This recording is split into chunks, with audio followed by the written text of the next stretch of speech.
Iki tenan. Benar. Ora ngapusin. Ora. Lele. Lele Pak. Pakananku daging mantap.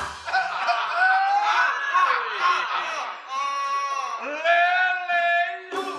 Lele yu. Pakananku daging ayu. Pakanane bocah ayu. Iso. Tapi gumaran Piye? tak jaluk kanthi banget aja nganti kowe lan aku ing mengkone padha bendak sirah luwih becik kowe sumingkir wae saka papan kene. Sumaing patih Kebo Gumarang yen ora kelakon mboyongi Dewi Sri kedwong sapi Gumarang uga jagate tak Yen kandhani. ngono tak anggep Pinongo dadi watu sandungan kudu tak singirake.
engko nak kowe padha gedol.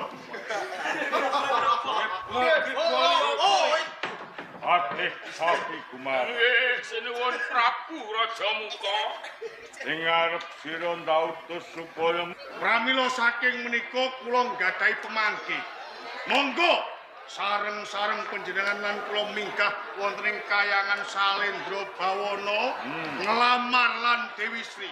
Nanging sedaya kala wau kedah ngangge prajanjen Koko Prabu. nggih prajanjene kepiye ya? Kok upami penglamar kula ing mangkinipun ingkang dipun tampi panjenengan ampun ngantos serik ing penggalih kosok wangsulipun kados ngaten. Cocok ta mboten? Yen ngono aku sarujuk marang panemumu Yayi Tebu Kumara. Mila saking menika rening sampun wonten rembag ingkang gumathok. Monggo kula dherekaken minggah wonten ing kayangan Salendra Bawana. Baik.